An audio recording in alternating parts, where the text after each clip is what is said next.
पूछना चाहता हूँ, जो पुराने नेता हैं जो मेरे बारे में तरह तरह की बातें करते हैं, कोई तिगावा में रो रहा है, कोई पुराना में रो रहा है, कोई फिरोजपुर में रो रहा है।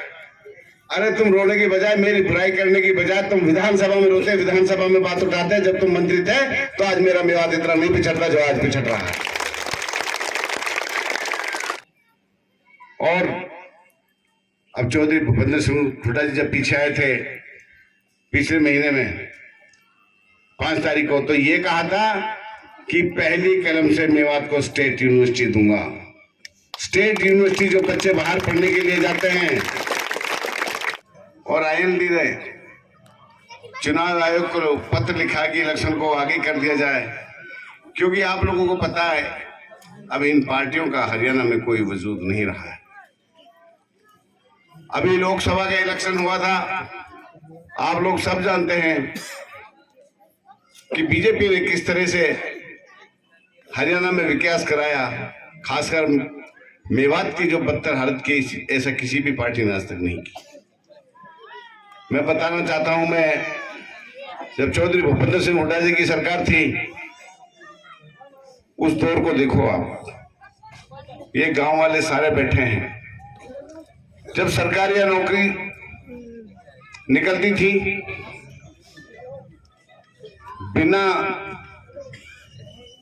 खर्ची और पर्ची के, यहाँ के जितने बच्चे लगे मेवात में मेरे ख्याल से किसी गांव के बच्चे नहीं लगे हुए जितने पाटखोरी के बच्चे चौधरी भूपेंद्र सिंह हुड्डा ने लगाए।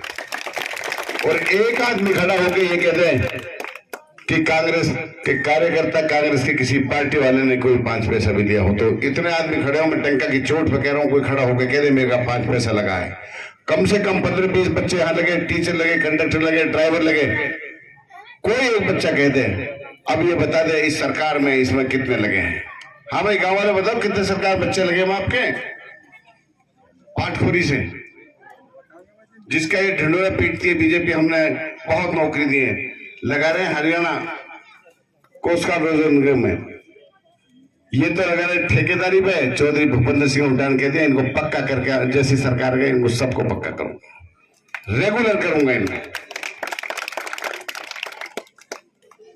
यहाँ विकास की बात थी, सरपंच साहब ने आपको बताया, इसके साथ साथ गांव की चौपाटी की चौपाटी बनाई, इनको ढेजानी की बात की तो ढेजानी पे मैंने 10 लाख रुपए भेज रखे इनको, सबके सामने है गांव के।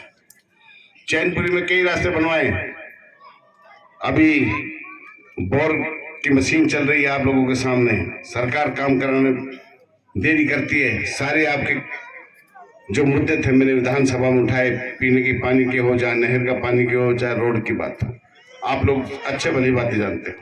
आपको बताना चाह रहा था, आप लोगों ने मेरे को 2009 में एक ऐसे परिवार से एक विधायक को आपने चंडीगढ़ में भेजा जिसे कभी जिंदगी में पहले कोई इलेक्शन नहीं लड़ा था। मैं ये भी बताना चाहता हूं, आपके उसी विधायक ने, जो नेता विधानसभा में जाके सोते थे, जो बैठे रहते थे, जो अपनी बातों को नहीं उठाते थे, उनको भी मजबूर होकर आपकी बातों को जोर शोर से उठाने का काम किया था।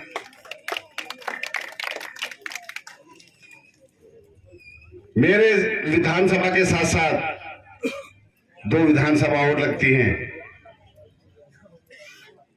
जब उन विधायकों का बोलने का नंबर नहीं आता था तो मैंने आपकी कोई भी ऐसी बात विधानसभा में नहीं छोड़ी जो इस भोगी बहरी सरकार के सामने मैंने नहीं रखी हो।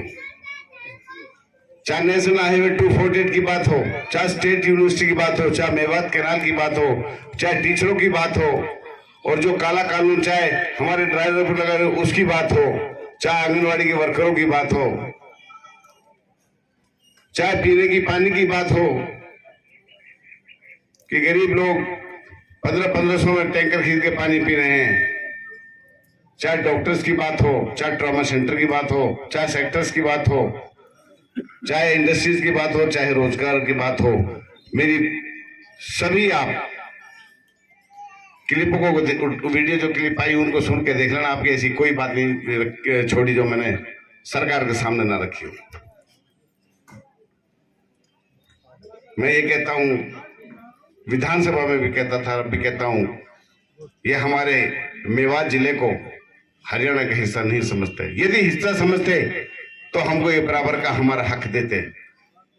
अभी पीछे पूरे हरियाणा में इन्होंने सारे फिरनी और शिवधाम में कब्रिस्तान और शमशान घाटों की बाउंड्री वाल मांगी थी। सरपंच बड़े खुश थे कि हमारे मेवात की बाउंड्री वाल हो जाएंगी, मगर एस्टीमेट बना के उनके टेंडर भी लगा दिए थे। 5-6 पंचायत तावड़ू की थी जिनको पैसा दिया था, बाकी सारा जीरो कर दिया इन्होंने। सरपंच मेरे साथ बैठे, चाहे पूछ लीजिए, गलत कह रहा भाई। ये सरकार का दोगलापन है हमारे मेवात के साथ। जब सरकार बनती है, मुख्यमंत्री बनते हैं, जब शपथ लेते हैं, वो किसी एक धर्म की नहीं लेते, वो 36 बिरादरी हर इंसान की काम करने की शपथ लेते हैं। लेकिन ये बीजेपी की जो सोच है वो कुछ अलग है। हमारे हुड्डा जी ने जो काम किए थे वो आप लोगों के सामने है। हरियाणा में सबसे बड़ी ITI बनाई तो दहू में बनाई, 3-4 पॉलिटेक्निक कॉलेज दिए तो मेवात में दिए। 700-800 करोड़ का जो शहीद हसन का मेडिकल कॉलेज दिया था वो कांग्रेस ने दिया था, जिसमें आज BP और शुगर की भी दवाई नहीं मिलती। मैंने ट्रामा सेंटर की बात उठाई थी कि कोई भी अम्बेडकर चौक के आसपास कोई एक्सीडेंट हो जाता है, उसमें मात्र 2-2.5 घंटे होते हैं, ना तो वो दिल्ली पहुंच पाता ना वो जयपुर पहुंचाता है, ट्रामा सेंटर ले जाए।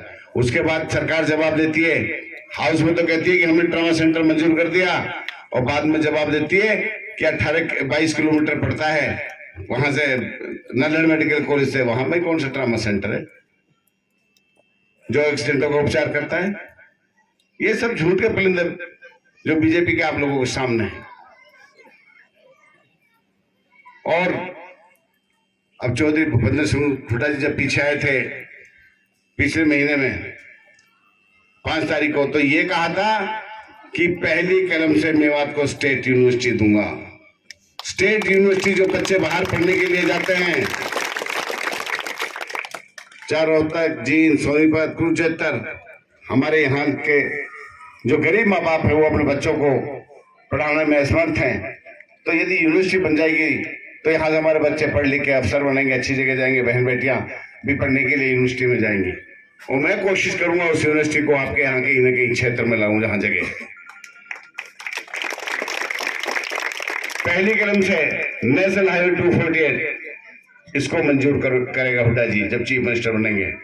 बीजेपी के सामने, आप लोगों के सामने, मैं विधानसभा में बाहर बैठा, फजलू जी बैठे हैं, बेसर साहब, यहां से हमने पैदल यात्रा भी नहू तक करी। वैसे इनका डीपीआर बन रही है, सरकार आचार संहिता रखती, हम अब बना रहे आप लोगों के सामने ने क्या हाल रखा। ये पहली कलम से बनेगा। एक हमारी बहुत पुरानी मांग है, एक मेवात कैनाल की, उसका भी हुड्डा साहब ने कहा कि पहली कलम से तुम्हारी मेवात कैनाल को बनाऊंगा। जो पानी हमारे किसानों को नहीं मिल पाता, जो जमीन में खारे पानी है जिसे जूझ रहे हमारे किसान, उस समस्या को भी दूर करेगा। और यदि आपका भाई यहाँ से MLA बनेगा, मंत्रिमंडल में भी हिस्सा मिलेगा। 80 गाँव में 260 करोड़ आए, इन्हें काम किया है, लेकिन उसके ऊपर अभी स्क्रूटनी नहीं हुई। उसके लिए मीटिंग ली थी, 31 तारीख दी थी कि हर गली को चेक करेंगे और घर घर में पानी पहुंचाएंगे, यही नगीना में। मगर आचार संहिता लग गया, अब इस बारे में हम नहीं कुछ ज्यादा कह सकते। इलेक्शन के बाद फिर इसके बारे में चर्चा करेंगे। बिजली आपको पूरे टाइम जो शेड्यूल है पूरा मिलता है। कोई सा ऐसा बिजली घर नहीं है जहां 2-2 ट्रांसफार्मर 10 MVA के नहीं रखे हों। पहले 5 या 4 MVA के रखता था, 10 गांवों को तो 4 घंटे इधर देते थे, 4 घंटे दोबारा नीचे। अब कंटिन्यू लाइट चलती है। बताओ आपको लाइट पूरी नहीं मिल रही होती। आपकी जो समस्या है, मुझे एक समस्या का पता है। मैं ये पूछना चाहता हूँ, जो पुराने नेता हैं जो मेरे बारे में तरह तरह की बातें करते हैं, कोई तिगावा में रो रहा है, कोई पुराना में रो रहा है, कोई फिरोजपुर में रो रहा है। अरे तुम रोने की बजाय, मेरी बुराई करने की बजाय तुम विधानसभा में रोते, विधानसभा में बात उठाते। जब तुम मंत्री थे तो आज मेरा मेवात इतना नहीं पिछड़ता जो आज पिछड़ रहा है। अब ये हमारे भाई इतने बेवकूफ नहीं है जो तुम्हारे रोने पकाने में आएंगे। ये तुम्हारे सारी चालबाजी को समझ सके हैं। ये तुम्हारा पहले जवाब दिया था और ये फिर आने वाले 1 अक्टूबर को फिर आपको ये जो वोट की चोट है उसकी आवाज आपको पता लगेगा कि कितनी गद्दारी आपने इस कौम के साथ की, इन लोगों के साथ की, 36 बरादरी के साथ की है। आप लोगों को पता, विधानसभा में फोटो आते थे, सोते हुए नेताओं के फोटो आते थे, आज वो रोने का काम करते हैं जनता में। कुछ लोग तो कहते हैं हमने आपसे कमाना है, आपके ऊपर ही खर्च करना है। ऐसे काम नहीं चलेगा। आप लोगों से हम एक ही दरकार करते हैं, एक वोट की, और इंशाल्लाह बाकी का काम मेरा, आपके भाइयों के कामों को मैं करूंगा। कम से कम 20-25 करोड़ रुपए जो मिले, सबकी लिस्ट लेना, सारे बांटे हैं, सबको दिए हैं जैसी जिसकी जरूरत है। 228 करोड़ का कमेटी के माध्यम से नंगा लोग बिल्कुल पिसाया मर रहा था, उसके लिए पानी लाया। कम से कम मुमताज जी बैठे हैं, 13 करोड़ की इनकी नहर जो 40 साल से नहीं चल रही थी, उनको पक्का कराया, पंप लगवाए, जो आज भरपूर वहां के खाद क्या बोलते हैं कि धान बोए जा रहे हैं। मुमताज जी गलत कह रहा हूँ? सबूत रहते हैं, ऐसे नहीं झूठे बोलते हवा में। 25 करोड़ का रोड बनाया था, सोनपुर से लेकर कोलगांव तक टूटा पड़ा था, अकेले को 9.5 करोड़ रुपए दिए। साथ की बैठक के लिए रास्ता नहीं था तो वो इसी पैसे में से बनवाई। उमरी से लेकर देवड़ा तक रोड निकाला दिए, बैठा भरपूर, वहां के लिए रोड निकलवाया नया। मगर मैं विपक्ष का नेता था, विपक्ष का एमएलए था। जब सरकार पावर में इस बार आएगी, इस बार 60-65 सीट जीत के जब चीफ मिनिस्टर चौधरी भूपेंद्र सिंह हुड्डा बनेंगे, आपको कामों की बाछड़ लगा दूंगा और आपको किसी के आगे हाथ फैलाने की जरूरत नहीं पड़ेगी। मैं तो यही कहता हूं कि आने वाली 1 तारीख को सब भाइयों से हाथ जोड़ के अपील करता हूं कि कांग्रेस पार्टी को, चौधरी भूपेंद्र सिंह हुड्डा को हम लोग मुख्यमंत्री देखना चाहते हैं, क्योंकि वही आपके सच्चे हमदर्द है। जो चौधरी भूपेंद्र सिंह हुड्डा और दीपेंद्र सिंह की सोच है मेवात के लिए, मेरे ख्याल से हिंदुस्तान में क्या, हरियाणा में क्या, कहीं भी सोच नहीं। जितना आप लोगों के लिए वो बातें करते हैं, पूछते रहते हैं। अभी हमारे यहाँ जमीनों का रेट 15-20 लाख है। इंशाल्लाह आपकी सरकार बन जाएगी, अपने भाइयों को रात रात में करोड़पति कराएंगे। यहाँ बिल्डर को लेके आएंगे, इंडस्ट्रीज लेके आएंगे। जब तक इंडस्ट्रीज नहीं आएंगी, नौजवानों को नौकरियां नहीं मिलेंगी, हमारे मेवात का उद्धार नहीं हो सकता। हमारे बच्चे बहुत ड्राइवर हैं। आप लोगों को पता कितने एक्सीडेंट होते हैं, कितने परिवार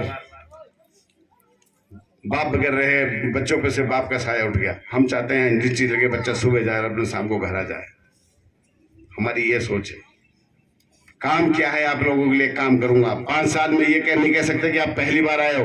मेरी ख्याल से ये मेरा अपना गांव है, हमेशा ज्यादा वोट दिए, अनगिनत बार आए हूँ। जो गांव की समस्याएं लेके आए, कोई हाथ खड़ा कर दे कि मैंने उस समस्या को दूर नहीं कराया हो, कोई खड़ा कर दे। मैं एक से नहीं पूछ रहा, कोई मेरे पास आया हो और मैंने खाली हाथ लौटाया हो, खड़ा करो। कोई हाथ जो आया हो, चाहे कैसा ही हो, चाहे मैं निजी से करा हो, चाहे कहीं से करा हो, आपको मैंने निराश नहीं किया। गाँव वालों है कोई ऐसा भाई जो हाथ खड़ा कर सकता? मैं खाली हाथ आया हूं। मैं ज्यादा ना कहते हो, ज्यादा टाइम नहीं लगते, ये होता हूं। मैं आप लोगों से ये वचन लेने आया हूं कि इस बार मेरी आप मदद करना। जिस तरह की जो भी परेशानी आएगी, इंशाल्लाह उसको मैं झेलूंगा। अपने भाइयों के ऊपर मैं आफत नहीं आना। और ऐसा आपके एमएलए नहीं है कि जो घर छुप के बैठ जाएगा, जो विधानसभा अटेंड नहीं करेगा। आप जाके विधानसभा में देख लो, आज तक एक भी गैर हाजिरी नहीं मिलेगी।